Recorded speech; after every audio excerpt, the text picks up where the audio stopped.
अस्सलामु अलैकुम वरहमतुल्लाहि वबरकातुह। उम्मीद है आप हज़रात खैरियत से होंगे।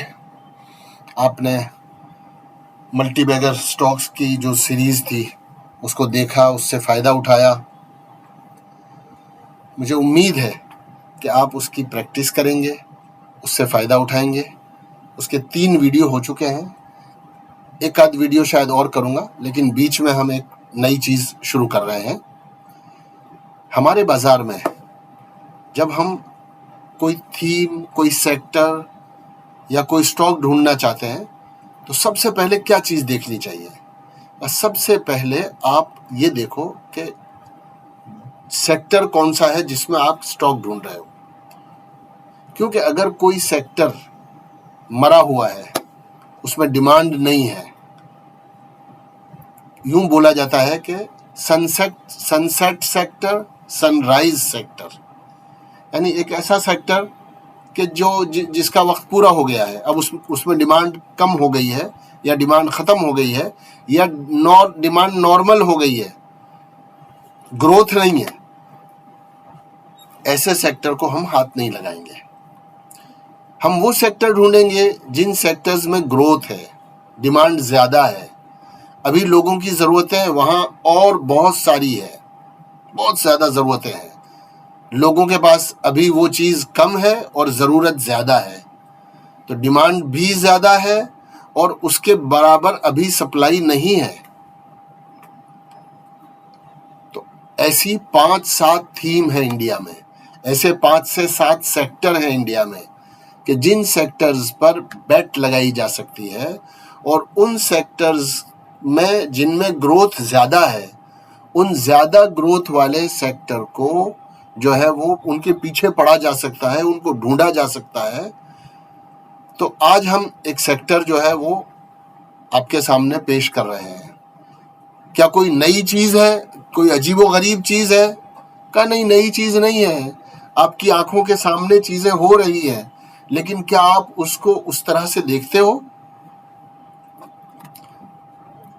मैं समझता हूँ कि उस तरह से अगर हम देखना सीख जाएं कि क्या चीज़ कम है और उसकी ज़रूरत ज़्यादा है, कौन सा सेक्टर ऐसा है जिसकी ज़रूरत ज़्यादा है लेकिन अभी सप्लाई कम है।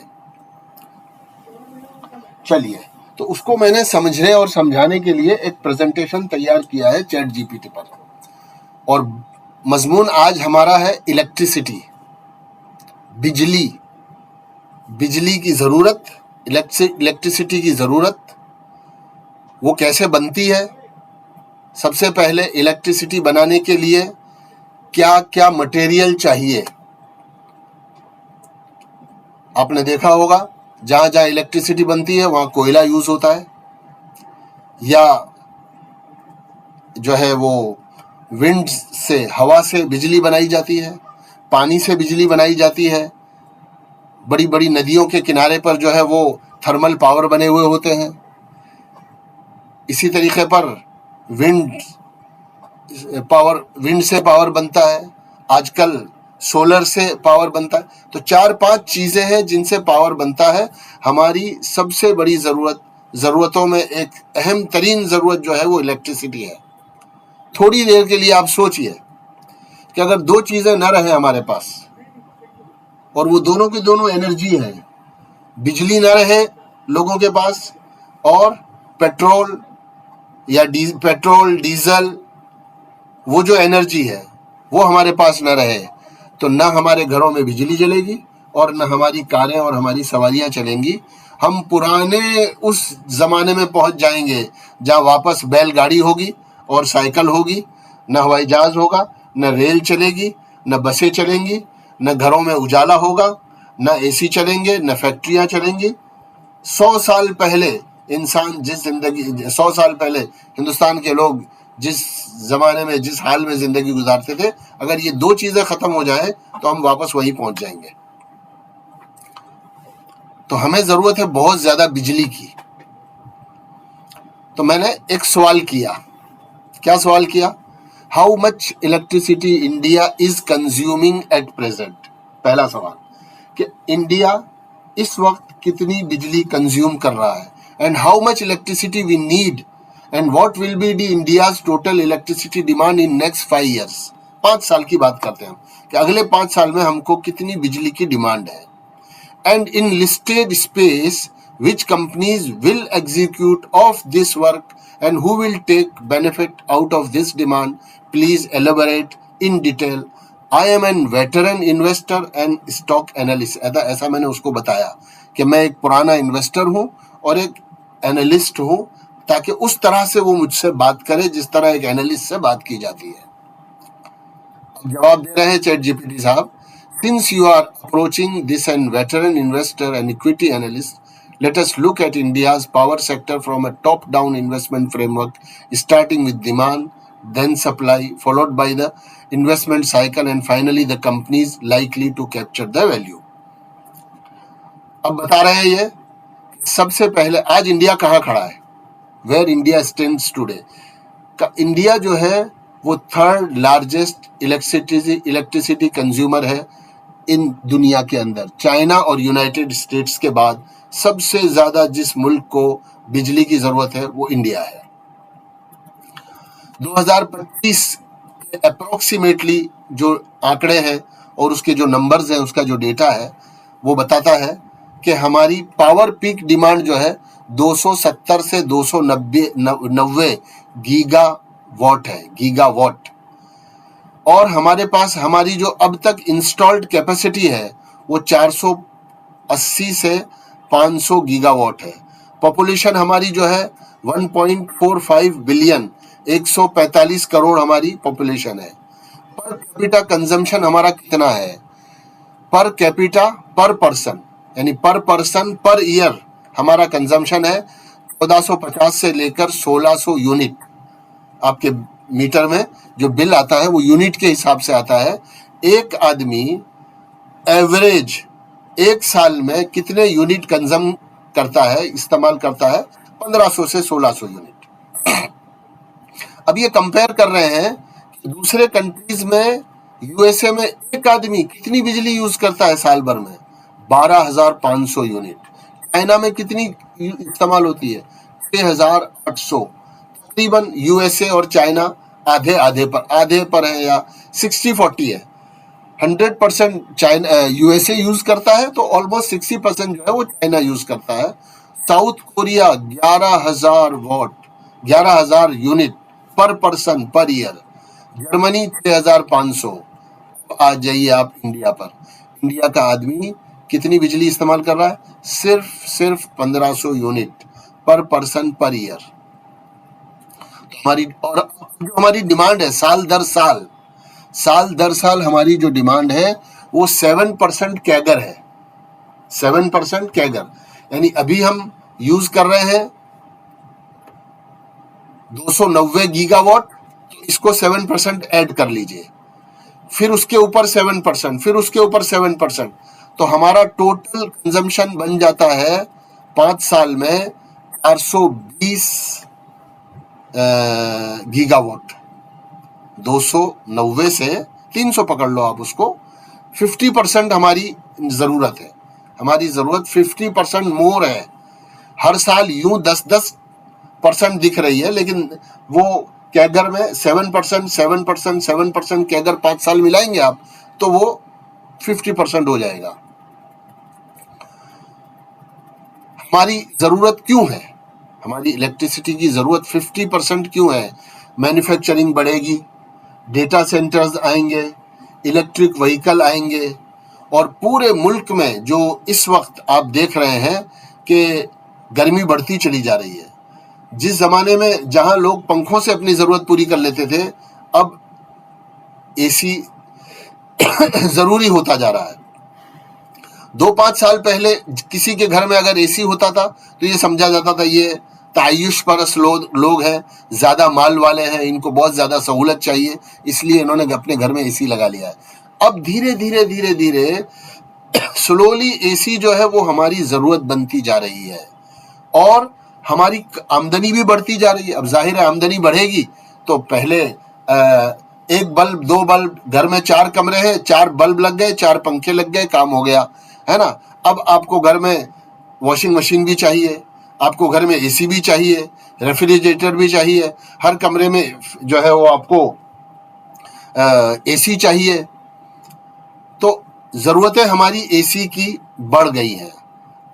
आप मोटी सी बात आपको बताऊं, जो पीक सीजन होता है गर्मी का, अप्रैल में हमारा जो बिल आता है, अप्रैल में, मार्च और अप्रैल 2-2 महीने के बिल आते हैं इलेक्ट्रिसिटी के। तो मार्च अप्रैल में जो बिल अगर 10,000 का आ रहा है या 5,000 का आ रहा है, तो वो बिल मई और जून के महीने में ज्यादा बिजली इस्तेमाल करने की वजह से, ज्यादा एसी इस्तेमाल करने की वजह से, इन 2 महीनों में इंडिया का कंजम्पशन जो है वो 1.2 100 रुपए की बिजली इस्तेमाल कर रहे थे हम मार्च अप्रैल में। तो मई जून में वो बिजली हमारी बढ़कर हो जाती है 220 रुपए की। 1.2 यानी 120% हमारी जरूरत इन 2 महीनों में बढ़ जाती है। टोटल सर्दी गर्मी सारा मिलाकर एवरेज जो हमारी बिजली है उसका जो कंजम्पशन है वो 7% कैगर से बढ़ रहा है। तो 7% हमारी जरूरत है। अब जो 7% जरूरत है, उस 7% बिजली को बनाने में जो कंपनियां लगेंगी, उनमें कुछ कंपनियां ऐसी होंगी जो 7% जो हमारी जरूरत है उतना करेंगी, कुछ 2%, 3%, 1% करेंगी, और कुछ कंपनियां वो होंगी जो हमारी एवरेज जरूरत से भी ज्यादा 10, 12, 15, 20% भी बिजली बना के देंगी। यानी उनमें एग्जीक्यूशन में उनका हिस्सा डबल हो जाएगा, 7% से 14% हो जाएगा।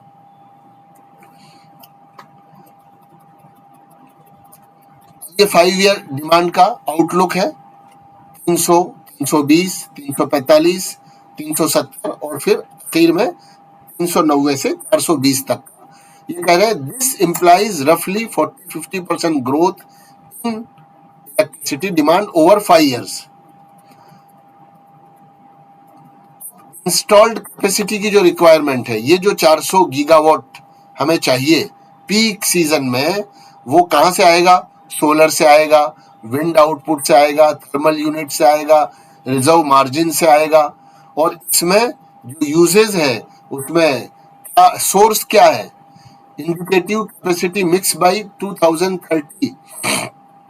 इसमें कोयला चाहिए हमें, सोलर चाहिए हमें, विंड, हाइड्रो, न्यूक्लियर और स्टोरेज, ये सब तरीकों से हमारी बिजली आएगी और इस बिजली से हमारी जरूरत पूरी होगी। 260 से 280, 300 प्लस, 140 से 160 प्लस, ये सारा जो कैपिटल एक्सपेंडिचर है, मैं भी एक जगह पढ़ रहा था, टोटल अगले 5 साल में इलेक्ट्रिसिटी को बनाने से लेकर घर पहुंचाने तक जितनी इंडस्ट्रीज बीच में आती है, उन सब पर टोटल 45 लाख करोड़ रुपया, 45 लाख करोड़ रुपीस इंडिया खर्च करेगा। 45 लाख करोड़ रुपीस इंडिया जो है वो खर्च करेगा, तब ये कैपेसिटी हमारी बिल्ट होगी। जनरेशन है सबसे पहले, कि सबसे पहले बिजली बननी चाहिए। एक जगह आपने बिजली बनाई, थर्मल पावर पे बिजली बनाई, या कोल के जो पावर स्टेशन है वहां आपने बिजली बनाई, या सोलर का पार्क लगा दिया आपने, 150 एकड़ की जगह में सब सोलर पैनल लगा दी और वहां बिजली बन रही है। तो सबसे पहले बिजली का जनरेशन होता है, इलेक्ट्रिसिटी जनरेट होती है, फिर जनरेट होकर ट्रांसमिट होती है, यानी वहां से बिजली को जहां जरूरत है इस्तेमाल करने के लिए वहां ले जाया जाएगा। तो वहां ले जाने के लिए क्या होगा? वो बड़े बड़े सुतून जो है लगाए जाते हैं, है ना। उन बड़े बड़े सुतूनों के जरिए से जहां बिजली बनती है वहां से बिजली ले जाई जाती है, उसको ग्रिड कहते हैं।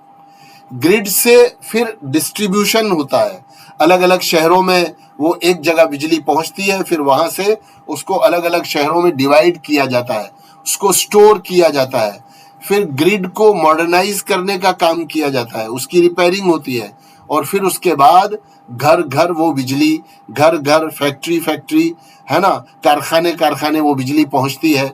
उसके लिए मीटर चाहिए और फिर घरों में वायर और जो है स्विचेस और जो है सारा मैकेनिज्म जो है चाहिए होना चाहिए। ये दिखा रहे हैं वैल्यू चेन, सबसे पहले फ्यूल चाहिए, फिर पावर जनरेशन, फिर ट्रांसमिशन, फिर सब स्टेशन, फिर ट्रांसफार्मर, सब स्टेशन आएगा, वहाँ ट्रांसफार्मर लगेंगे, ट्रांसफार्मर से फिर डिस्ट्रीब्यूशन होगा, डिस्ट्रीब्यूशन से मीटर आएंगे, मीटर से फिर होम्स में या इंडस्ट्री में वो चीज पहुंचेगी। ये हो गया एक मोटा मोटा खाका। अब हम मकसद की बात पर आते हैं, कौन कौन इससे फायदा उठाएगा, कौन कौन सी कंपनियां इसमें काम करेंगी जिनसे इसका फायदा होगा। बेनिफिशियरीज फॉर सेक्टर, सबसे पहले पावर जनरेशन का काम है। तो पावर जनरेशन कौन करता है हमारे मुल्क में? Demand growth directly benefits large generators. NTPC power generate करता है, टाटा पावर जनरेट करता है, जीएसडब्ल्यू एनर्जी पावर जनरेट करती है, अदानी पावर जनरेट करता है, एनएचपीसी और एसजीवीएन, ये सब पावर जनरेटर है। इनके पास थर्मल पावर है, कोल पावर है या ग्रीन एनर्जी, इसमें अदानी ग्रीन एनर्जी का भी नाम होना चाहिए, तो वो सब जो है पावर जनरेट करते हैं। इसके बाद ट्रांसमिशन का नंबर है। ट्रांसमिशन में भी the most attractive structural opportunity because every new generating asset requires execution infrastructure. जहां बिजली बनाई, जनरेट की आपने, वहां से उसको ट्रांसफर करना, उसके लिए कौन कौन सी कंपनियां काम करती है? पावर ग्रिड,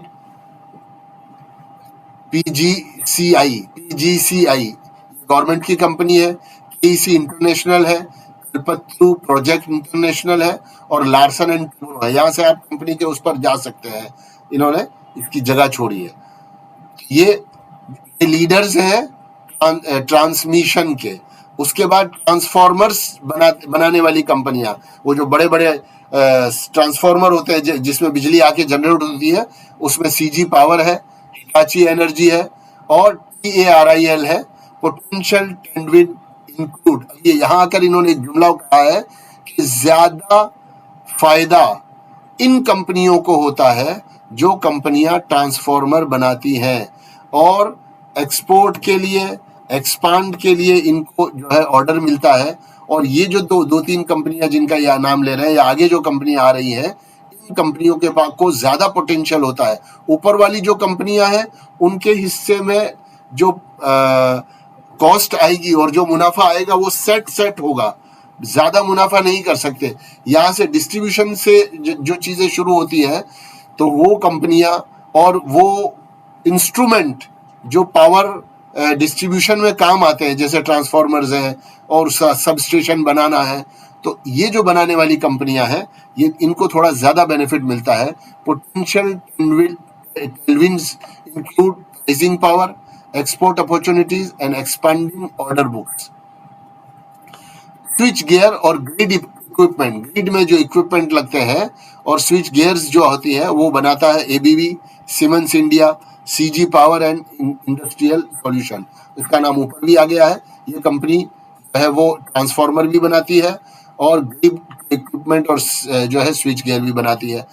इसके बाद जो है केबल्स है, कंडक्टर्स हैं और वायर्स है, पॉलीकेब है, KI इंडस्ट्रीज है, फिनोलेक्स है और RR केबल है। बहुत सारी कंपनियां हैं, लेकिन इन्होंने जो है बड़ी कंपनियां हैं उनको यहाँ शुमार किया है। इसी के जो कॉन्ट्रैक्टर्स हैं, execution will led by companies with expertise in large scale infrastructure. Larsen and Toubro है, KEC है, कल्पतरू है और टेक्नो इलेक्ट्रॉनिक एंड इंजीनियरिंग है। इन 2-3 कंपनियों के नाम ऊपर भी आ गए। इसी तरीके पर रिन्यूएबल मैन्युफैक्चरिंग जो है उसमें वारी एनर्जीज बड़ी कंपनी है, प्रीमियर एनर्जीज ये भी बड़ी कंपनियां हैं, इनसे पुश मिलेगा। एनर्जी स्टोरेज का जो काम है उसके लिए 2 कंपनियों के नाम दिए हैं इन्होंने। As renewable penetration rises, storage becomes increasingly valuable. उसके लिए 2 की प्लेयर्स हैं, एक्साइड इंडस्ट्रीज, अमारा राजा। आजकल ये दोनों कंपनियां, एक्साइड तो अच्छी चल रही है, ये दोनों और अमारा राजा भी धीरे धीरे चलना शुरू हुई है। उसके बाद स्मार्ट मीटर बनाने वाली जो कंपनी है, घर घर बिजली जाएगी उसके लिए मीटर चाहिए, तो उसमें जीनस पावर इंफ्रास्ट्रक्चर है, HPL इलेक्ट्रिक है। ये सारी कंपनियां जो है वो इसकी बेनिफिशियरीज हैं। अब जब किसी कोई बेनिफिट आप बताते हो और कोई फायदा आप बताते हो तो वहां बताना ये भी जरूरी है कि रिस्क क्या क्या है। तो इन्होंने 9 नंबर पर रिस्क भी बताए हैं। प्रोजेक्ट को टाइमली एग्जीक्यूट करना ये सबसे इंपॉर्टेंट है। जो भी प्रोजेक्ट किसी कंपनी को मिला, सबसे पहले बिजली बनाने का काम है। अब बिजली बनाने वाली कंपनियां अगर बिजली बनाने की अपनी जो क्षमता है, अपनी जो कैपेसिटी है, जो हर साल 7% बढ़नी है, अगर वो नहीं बढ़ाएंगी तो आगे जितनी कंपनियां खड़ी हैं वो क्या ही काम कर लेंगी। भाई माल हमें मिलेगा तो हम जो है उसको ट्रांसफर करेंगे, हम उसको डिस्ट्रीब्यूट करेंगे। तो अगर बिजली बनाने वाली कंपनियां 7% के एक्स्ट्रा जो है डिमांड को पूरा करने के लिए एग्जीक्यूट करेंगी तो आगे वाली कंपनियों को काम मिलेगा।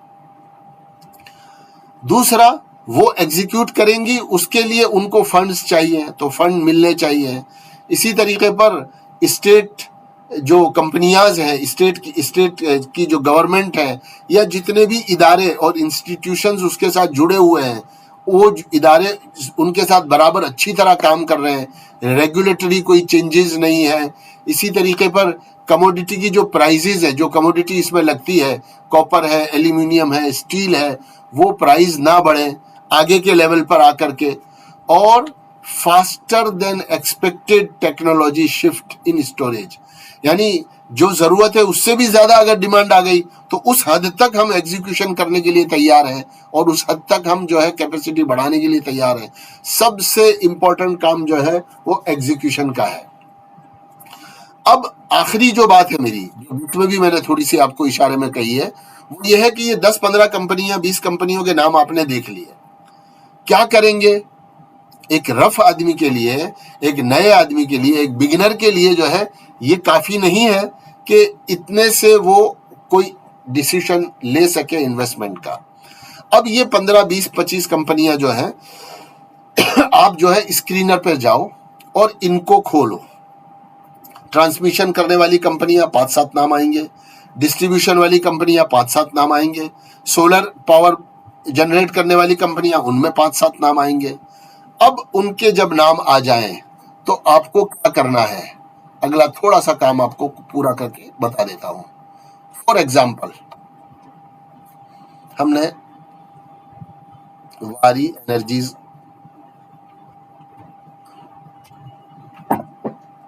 वारी एनर्जी क्या करती है? वारी एनर्जी जो है वो सोलर एनर्जी बनाती है।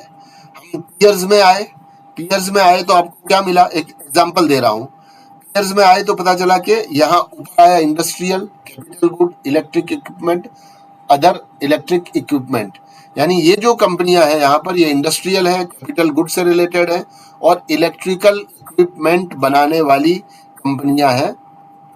इसमें 7 नाम है। वारी का है, अपार है, प्रीमियर है, एमवी है, एमटार है, डायमंड है, एवलॉन टेक है। हो सकता है कि ये नेक टू नेक जो है वो एक इंडस्ट्री ना हो। अब आपको क्या देखना है? इनके पास डिमांड कितना है और इनका प्रॉफिट कितना है। देखो, वारी एनर्जीज में हम आए, इनके सेल्स में ग्रोथ 94% है, प्रॉफिट 81% है। अपार में 23% का सेल्स ग्रोथ है और 36% का प्रॉफिट ग्रोथ। प्रीमियर में 2060, एमवी में 140, एमटार में 53, 126। ये सारी की सारी कंपनियां, देखिए ये क्या, इससे क्या नजर आ रहा है आपको? और ओवरऑल ये नजर आ रहा है कि पावर का बहुत जबरदस्त डिमांड है, सेल्स में ग्रोथ बढ़ रही है, पावर का जबरदस्त डिमांड है और उसी के हिसाब से जितना पावर का डिमांड है उससे भी ज्यादा, अक्सर कंपनियों के पावर डिमांड से ज्यादा प्रॉफिट बढ़ रहे हैं। ये अच्छी सिचुएशन है, चीज आपने देखी। ऐसे ही डिस्ट्रीब्यूशन टाइप में हम देखते हैं टाटा पावर कंपनी। पीयर्स में जाइए, क्या देख रहे हैं आप? Adani power, Tata power, Torrent power, CESC, Reliance infra, India power. ये 4-5 कंपनियां हैं जो डिस्ट्रीब्यूशन करती हैं। यहाँ क्या आप देख रहे हैं? सेल्स में ग्रोथ 6% है, यहाँ सेल्स माइनस है 4%। टोरेंट पावर सेल्स 4% और प्रॉफिट -15%। तो इन सारी कंपनियों को आप देखोगे तो सबसे अच्छा सेल्स ग्रोथ है इंडिया पावर कॉर्पोरेशन में 10% का, और सबसे अच्छा प्रॉफिट ग्रोथ भी जो है इंडिया पावर में ही है। तो आप इनका पी देख लेंगे कि आपको पता चल जाए कि पी से आप ये देख सकते हैं कि आपकी कंपनी महंगी है या पुराने पुराने के एतबार से कितनी महंगी है, और फॉरवर्ड पी के एतबार से वो कितनी अच्छी है। ये सारी चीजें देखनी है।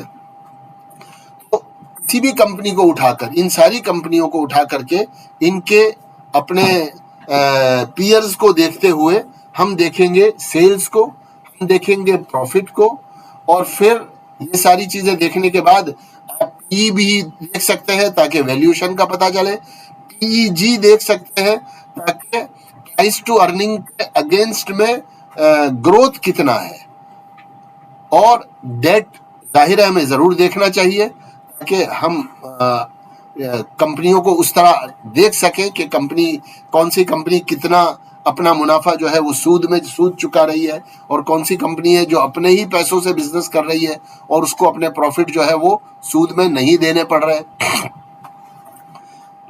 ऐसे ही हिताची देखते हैं हम, हिताची एनर्जी क्या काम करते हैं, ये ग्रिड पावर ग्रिड लगाते हैं और कंप्लीट सॉल्यूशन जो है वो सिस्टम को फराहम करते हैं। इसमें कितनी कंपनियां हैं, एबीबी है, हिताची है, भेल है, सीमेंस है, सीजी पावर है, सीमेंस एनर्जी है, और जीई वर्नोवा है। अब यहाँ आप देखिए सेल्स में किसके ग्रोथ ज्यादा है, 10, 27, 27, 64, 21, 21, 44। तो हमने देखा कि सीमेंस में सेल्स ग्रोथ 64% है। प्रॉफिट ग्रोथ सबसे ज्यादा किसमें है, भेल का प्रॉफिट ग्रोथ सबसे ज्यादा है, और जी वर्नोवा का उससे हिताची एनर्जी नंबर 2 पर है, और जी वर्नोवा प्रॉफिट ग्रोथ के एतबार से तीसरे नंबर पर है। इस तरह से सेल्स के ग्रोथ को, प्रॉफिट के ग्रोथ को, उसके बाद पी को देखिए, पी कहाँ पहुंचे हुए इनके, मीडियन पी 32 है और पी 106, 139, 58, 108 खूब भर भर के पी है।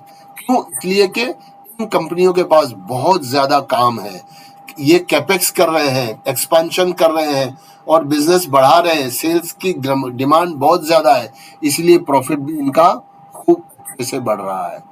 इस तरह से आप एक सेक्टर को देखिए, सेक्टर बढ़ने वाला हो, 7, 8, 10% से उसमें ग्रोथ हो, फिर उसमें जितनी कंपनियां आती हैं उन कंपनियों में से कुछ कंपनियां ऐसी होंगी जो 7 के बजाय 12, 15% का ग्रोथ दे रही होंगी, और उनके उस ग्रोथ में प्रॉफिट का भी ग्रोथ हो रहा होगा। उनमें से ऐसी कंपनियां चुने कि जो अपने पीयर्स के मुकाबले में ज्यादा ग्रोथ कर रही हैं, सेल्स में ज्यादा ग्रोथ कर रही है, प्रॉफिट में, और इस तरह से आप कंपनियों को चूज करें, और कंपनियों को चूज करके और फिर उनको खरीद कर बैठे और क्वार्टर ऑन क्वार्टर जो है उन कंपनियों के कॉन्कॉल्स देखते रहें। मेजर कोई फंडामेंटल अगर फर्क नहीं आता है, कभी 30% किया ग्रोथ, कभी 20% किया, कभी 35 किया, कभी 25 किया, कभी 30 किया, लेकिन ग्रोथ बराबर जारी है, फंडामेंटल्स में कोई फर्क नहीं है, तो फिर आप जो है उन कंपनियों को देखते रहें, कॉन्कॉल्स से जो है उसकी निगरानी करते रहें। हमारे रिस्क का मैनेजमेंट यही है कि हम कंपनी के फंडामेंटल्स को अच्छी तरह चेक करें, कॉन्कॉल सुनते रहें, देखते रहें, और कंपनी के बिजनेस को राइड करें, और उसके ग्रोथ को राइड करें, और उसके प्रॉफिट्स पर बैठे रहें, और अच्छी तरह एक कंपनी से 2 गुना, 3 गुना, 4 गुना, 5 गुना, जहां तक आपको पैसे की जरूरत नहीं है, आप उस कंपनी की ग्रोथ में पार्टिसिपेट करें और फायदा उठाएं। उम्मीद है मेरे इस मजमून को पढ़ने से, समझाने से आपको जो है किस तरह से ग्रोथ सेक्टर और फिर कंपनीज में से एक कंपनी, 2 कंपनी चुनना और उसका ध्यान रखना और उसको राइड करना, समझाने की मैंने कोशिश की। उम्मीद है आपको समझ में आई होगी। मैं आपसे इसी पर छुट्टी लेता हूँ। आज हम अपनी बात को पूरी करते हैं, और आपसे इसकी दरख्वास्त करता हूं कि आप चैनल को जो है सब्सक्राइब करें, उसको लाइक करें और अपने लोगों को आमादा करें कि आपको इतना बेहतरीन मजमून जो है वो फराहम किया जा रहा है, ताकि उस मजमून से, उन बातों से आप, आपके दोस्त, आपके फैमिली के लोग फ़ायदा उठा सकें। अस्सलाम वालेकुम वरहमतुल्लाह।